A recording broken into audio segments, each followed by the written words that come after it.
The security camera footage was crystal clear. A massive alligator gliding through Sarah's pristine pool at 2 a.m., followed by two figures in the shadows. For weeks, she'd been losing sleep over the nightly intrusions, but when she finally called animal control, the officer's face went white. He whispered, staring at the evidence. That's not just any gator, and those aren't just any trespassers.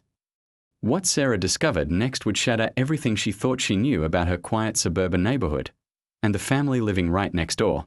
Sarah Martinez pressed her face against the cool glass of her bedroom window, her breath fogging the pain as she squinted into the darkness. The motion sensor lights had triggered again, the third time this week, casting harsh white beams across her backyard pool. But unlike the previous nights when she'd seen nothing but ripples on the water's surface, tonight she could make out shapes moving in the deep end. Not again, she whispered, her fingers tightening around the cordless phone. The digital clock on her nightstand glowed 2:17 a.m. in accusatory red numbers. She'd moved to Palmetto Springs 6 months ago, drawn by the promise of a quiet retirement community where the biggest drama involved disputes over golf cart parking. The modest ranch house with its kidney-shaped pool had seemed perfect, a reward. For 30 years of teaching high school English in Miami's most challenging districts. At 52, she'd earned her peace. But peace had been elusive since the incidents began 3 weeks ago. The first time, she'd convinced herself it was a large bird or maybe a small deer that had somehow found its way into her fenced yard. The second time, she'd noticed the pool chemicals were off, the pH strips showing levels that made no sense. By the fifth incident, Sarah knew she was dealing with something far more deliberate. She crept downstairs, avoiding the creaky floorboard, near the kitchen, and peered through the sliding glass door.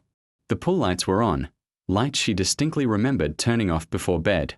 In the crystalline water, a massive shadow moved with predatory grace, too large and too purposeful to be anything natural to a residential pool. Sarah's blood ran cold as the shape surfaced near the shallow end. 8 feet of prehistoric muscle, and teeth broke through the water, scales glistening under the harsh lighting. An alligator. A goddamn alligator was swimming laps in her pool. But that wasn't the most shocking part. 2 figures emerged from behind her pool house, a man and a woman, both appearing to be in their 30s, both moving with the casual familiarity of people who'd done this before. The woman held what looked like a large fish, while the man carried a long pole with a hook on the end. Easy, Brutus, the woman cooed to the massive reptile. Daddy brought you dinner. Sarah's hand shook as she fumbled for her phone, managing to activate the camera just as the man, tall, lean, with intricate tattoos covering his arms, began feeding the alligator chunks of raw meat. The woman, petite with bleached blonde hair pulled into a messy bun, laughed softly as the creature's jaws snapped shut with sickening efficiency. He's getting bigger, she said, her voice carrying clearly across the water. Maybe we should find a new spot soon. Nah, Chris, the man replied, his accent thick with rural Florida inflections. This lady's never home during the day, probably. Some snowbird. Besides, Brutus likes the chlorine. Keeps his skin nice and clean. They both laughed at this, as if keeping an illegal alligator in someone else's pool was the most natural thing in the world.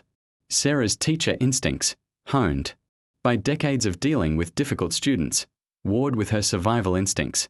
Part of her wanted to march outside and confront these people directly, demand they remove their dangerous pet and never return.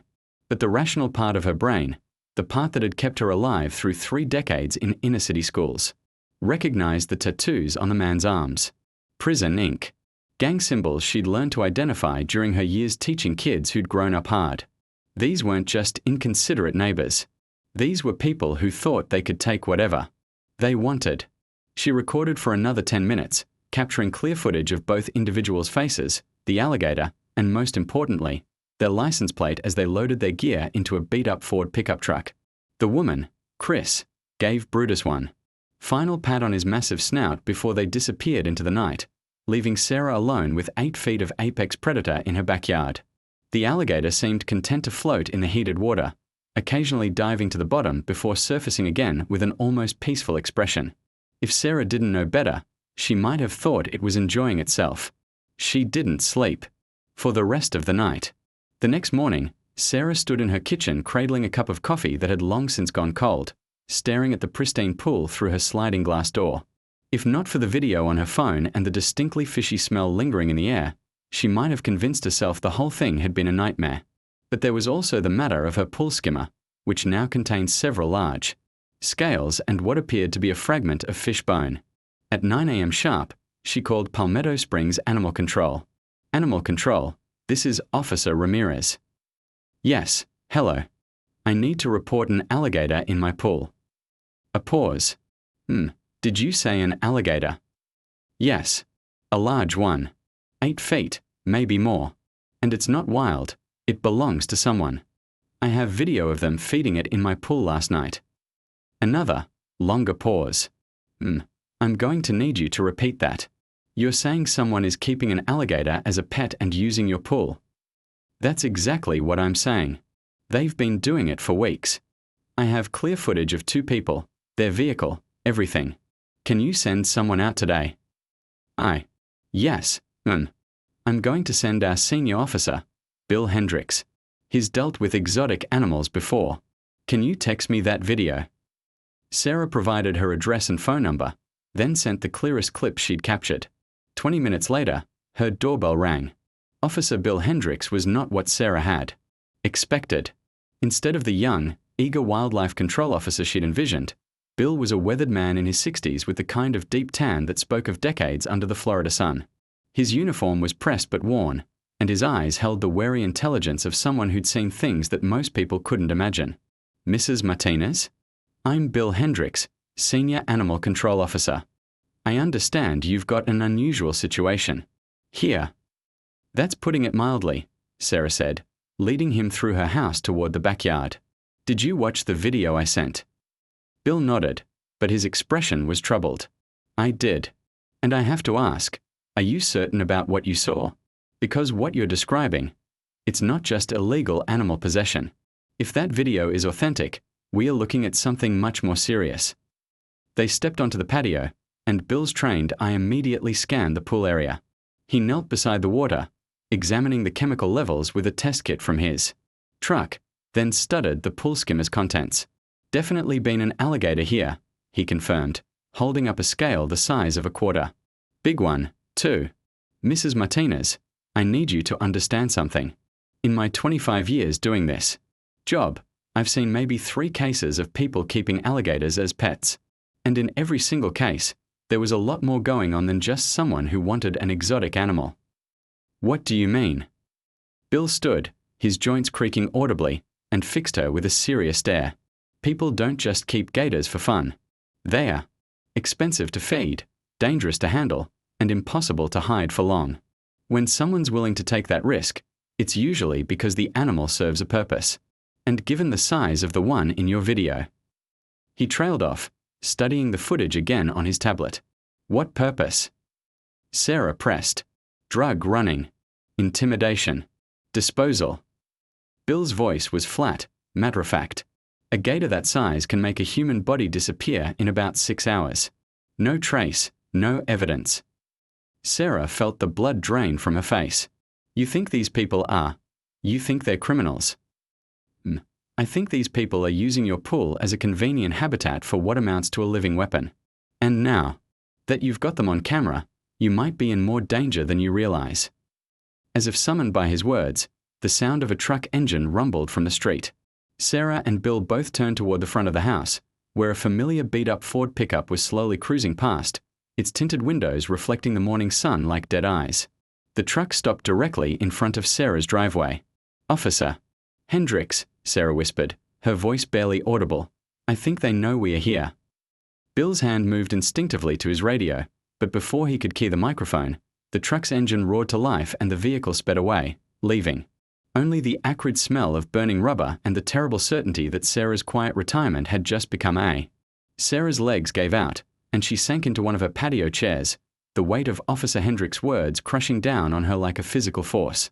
Witness protection. The phrase belonged in crime dramas and movies, not in her quiet retirement. Community where the most dangerous thing was supposed to be aggressive golf cart drivers. This can't be happening, she whispered, staring at the innocent-looking pool that had become the center of a nightmare. I just wanted to live peacefully. I taught kids for 30 years, Bill. I've dealt with gang members, drug dealers, kids, who brought weapons to school. I thought I was done with all that." Bill knelt beside her chair, his weathered face etched with concern. "I know this is overwhelming, but we need to move fast. If those people saw my truck in your driveway—" They did see it. The voice came from behind them, and both Sarah and Bill spun around to find a woman standing at the edge of the patio. Not the blonde from the video. This was someone else entirely. Mid-40s, brunette, wearing expensive workout clothes that seemed out of place in the morning heat. She held her hands up in a peaceful gesture, but there was steel in her dark eyes. "Who the hell are you?" Bill demanded, his hand moving to his sidearm. "I'm Detective Maria Santos, Brevard County Sheriff's Office," the woman said, producing a badge from her jacket pocket. "And I've been watching your neighbors for 6 months, Mrs. Martinez. Unfortunately, your call to animal control this morning just accelerated our timeline considerably." Sarah felt like she was drowning in surreal circumstances. "Detective? You mean you already knew about the alligator?" "We knew about a lot more than the alligator." Detective Santos moved closer, her eyes constantly scanning the area around them. "The couple you saw last night, Tommy and Christine Volkert, they're not just keeping an exotic pet. They're part of a human trafficking operation that spans 3 counties. The alligator is, let's call it their disposal method for problems that need to disappear permanently." Officer Hendricks whistled low. "Jesus Christ. How many?" "We think at least 12 people in the past 2 years. Maybe more." Santos's voice was clinical, but Sarah could see the anger burning beneath the surface. "The Volkerts run what looks like a landscaping business, but it's a front. They scout for vulnerable people, undocumented workers, runaways, people who won't be missed, promise them work, then." She gestured toward the pool. Sarah's vision blurred, and she gripped the arms of her chair to keep from falling. "You're telling me that thing has eaten people?" "Mrs. Martinez, I need you to focus," Santos said urgently. "Because right now, you're in immediate danger. The Volkerts live at 1247 Cypress Lane. That's exactly 4 houses down from you, on the same street. They chose your pool specifically because it's private, well-maintained, and they thought you were just a snowbird who'd never be around at night." "But I'm here year-round," Sarah said weakly, "which they figured out about 3 weeks ago, right around the time you started noticing the intrusions. They've been planning how to handle you ever since." Bill stood up, his face grim. "And now that animal control is involved, they'll assume she's called police, which, technically, she has." Santos pulled out her phone. "I'm calling for backup and a federal task force. This investigation just went from covert to active crisis management." As if the universe had a twisted sense of timing, the sound of the Ford pickup truck rumbled down Cypress Lane again. This time, it pulled directly into Sarah's driveway. "Shit," Santos muttered. "Everyone inside. Now." But it was too late. The truck door slammed, and Tommy Volkert emerged from the driver's side, his prison tattoos dark against his pale skin. He was bigger than he'd appeared in the security footage, easily 6'4", with the kind of lean muscle that came from hard living rather than gym memberships. Christine followed, but she looked different in daylight. Her bleached hair was perfectly styled, her makeup flawless. If Sarah had seen her at the grocery store, she would have seemed like any other suburban mom. "Morning, neighbors," Tommy called out, his voice carrying a false friendliness that made Sarah's skin crawl. "Thought we'd come introduce ourselves properly." Santos whispered urgently into her radio while Bill positioned himself between the Volkerts and Sarah.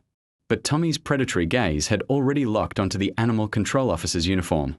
Well, Tommy said, his smile widening to reveal teeth that had seen better days. "Looks like someone's been having pest problems."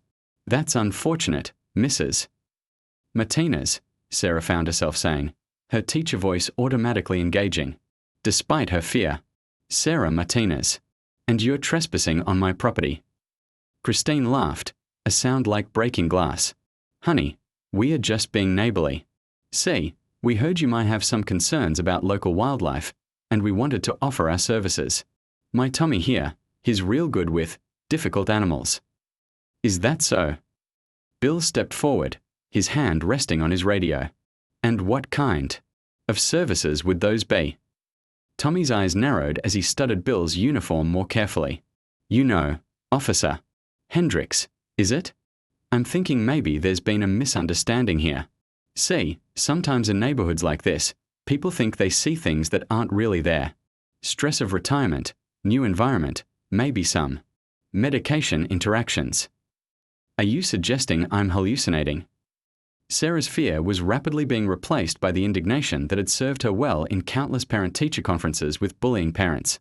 I'm suggesting, Tommy said, taking a step closer to the patio, that sometimes it's better for everyone involved when people mind their own business, especially when they're new to the neighborhood and don't understand how things work around.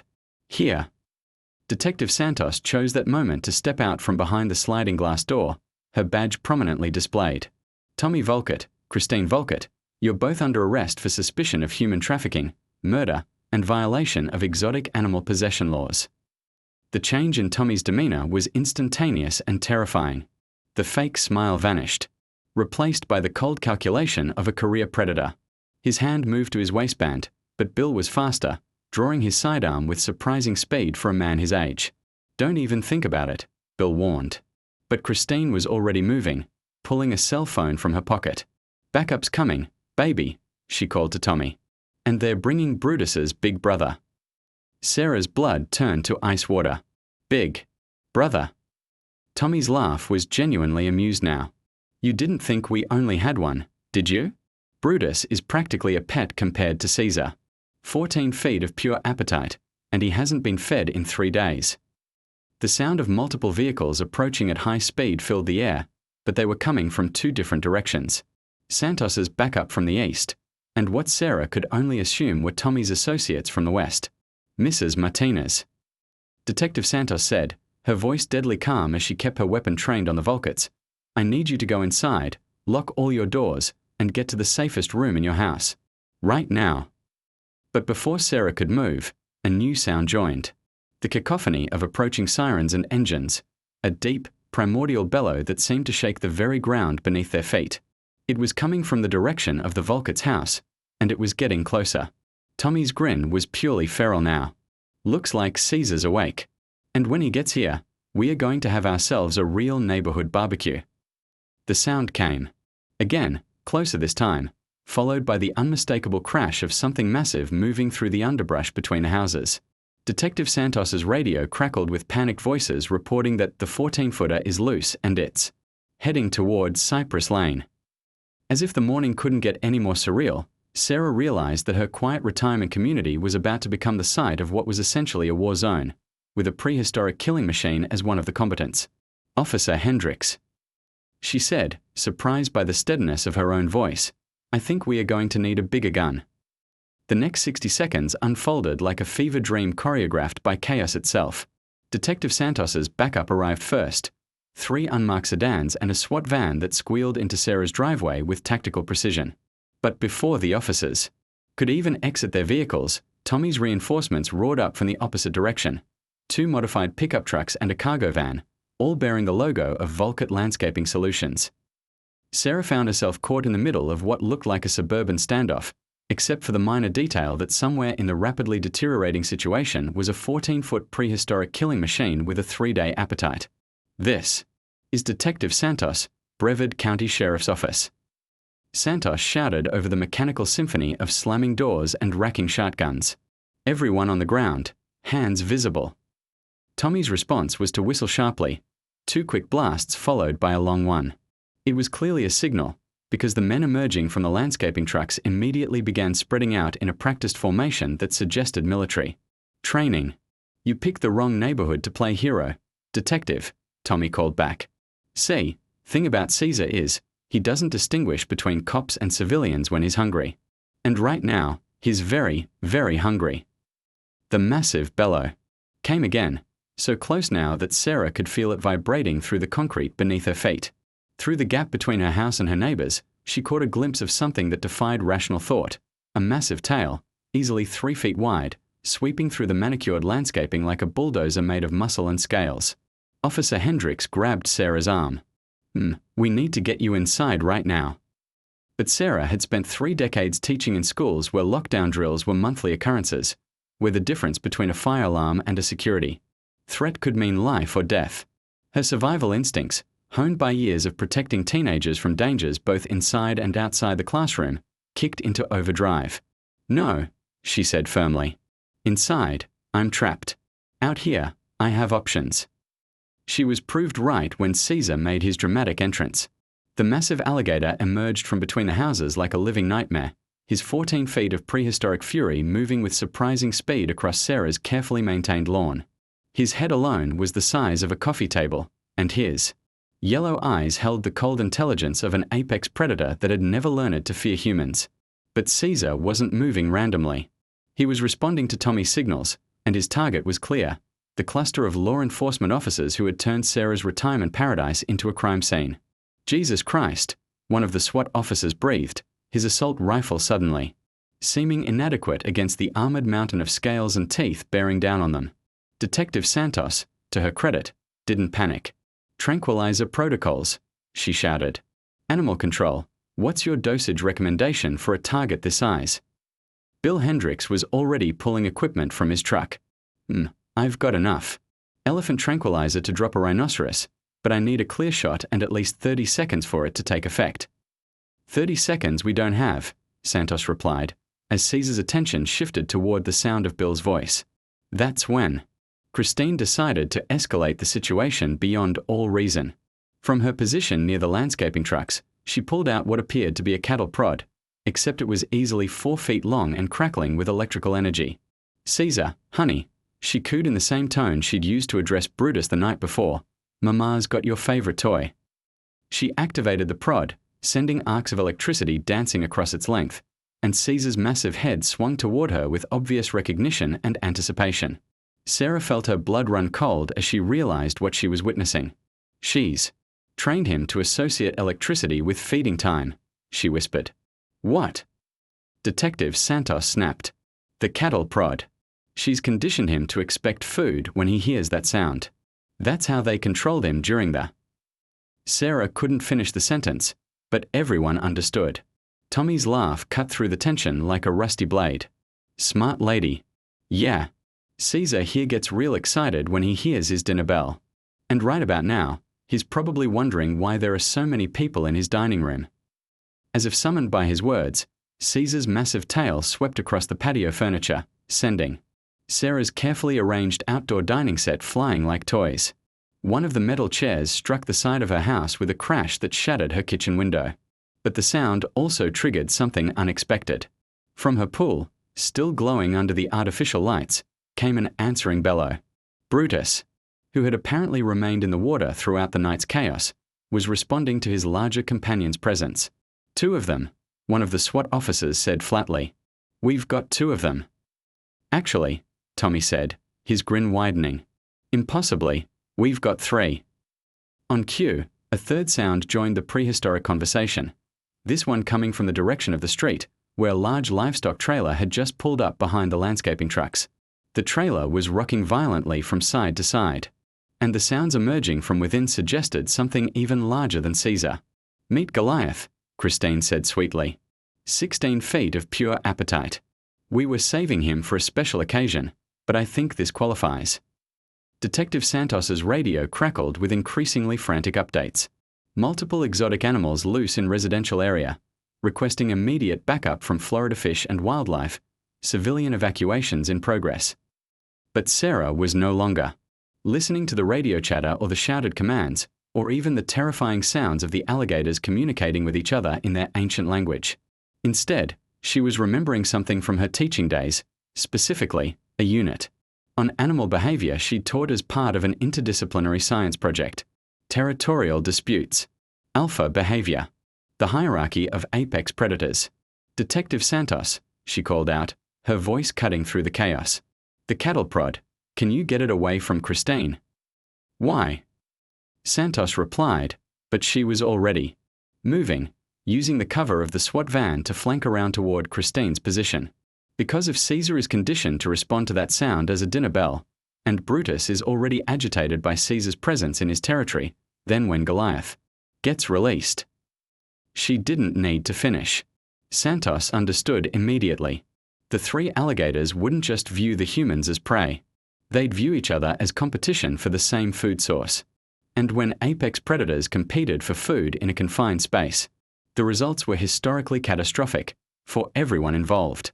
Santos moved with lethal efficiency, using the chaos of the standoff to close the distance between herself and Christine. But just as she was about to make her move, Tommy's whistle cut through the air again, this time in a different pattern, longer and more complex. The response was immediate and terrifying. All three alligators went silent simultaneously, their massive heads turning toward the sound with laser focus. Even through the metal walls of the livestock trailer, Goliath had heard and understood.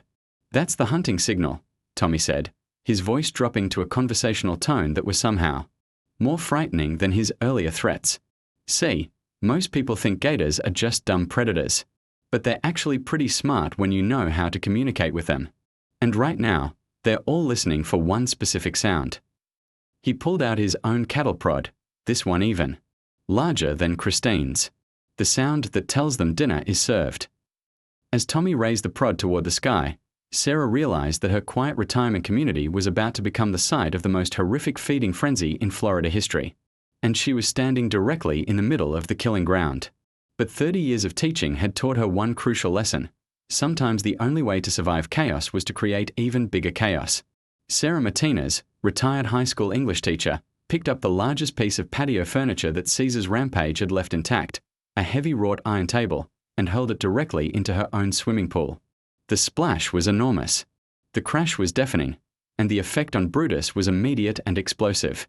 The 8-foot alligator erupted from the water like a prehistoric missile, his territorial instincts overriding every other consideration as he launched himself toward what he perceived as an invasion of his domain. Unfortunately, the closest target was Caesar. "Oh shit," Tommy breathed, as 14 feet of confused and angry alligator suddenly found himself under attack by 8 feet of absolutely enraged alligator in front of an audience of armed humans, and one livestock trailer full of something even bigger and hungrier than both of them. In the chaos that followed, Sarah had exactly one thought: I really should have just moved to a nice condo in Boca Raton. The battle between Brutus and Caesar was nothing like the nature documentaries Sarah had occasionally watched during her teaching career. This wasn't the calculated dominance display of wild animals establishing territory. This was pure, concentrated violence between two creatures that had been warped by human cruelty into something far more dangerous than nature had ever intended. Caesar's size advantage should have made the fight one-sided, but Brutus had something his larger cousin lacked: the fury of a creature defending what he considered his home. The 8-foot alligator launched himself at Caesar's throat with suicidal determination, his jaws clamping down on the massive reptile's neck with a sound like a bear trap snapping shut. Caesar's bellow of pain and rage shook the windows of every house on Cypress Lane. "Tranquilizer," Detective Santos shouted to Officer Hendricks. Now, while they are distracted. But Bill was already moving, his dart gun aimed at the writhing mass of scales and fury that had turned Sarah's backyard into a prehistoric battleground. The first dart struck Caesar in the shoulder, but the massive alligator was so focused on dislodging Brutus that he barely seemed to notice. Meanwhile, Tommy and Christine's backup plan was rapidly falling apart. The cattle prods that were supposed to control their living weapons were useless with the alligators locked in combat, and the SWAT team had used the distraction to advance their positions. 3 of Tommy's men were already on the ground, zip-tied and reading their rights, while the others had taken cover behind the landscaping trucks. This wasn't the plan. Christine screamed at Tommy, her perfectly styled hair now disheveled, her makeup running in the Florida heat. They were supposed to be weapons, not this. Plans change. Tommy snapped back, but Sarah could hear the panic creeping into his voice. For the first time since this nightmare began, the man who had turned her neighborhood into his personal hunting ground was losing control. That's when Goliath decided to make his presence known. The livestock trailer began rocking more violently, and the metal walls started to buckle outward under the pressure of something that had grown tired of being confined. Whatever was inside had heard the battle outside and wanted to join the feast. "How do we stop it?" One of the SWAT officers called out, his rifle trained on the trailer but clearly uncertain whether bullets would make the situation better or worse.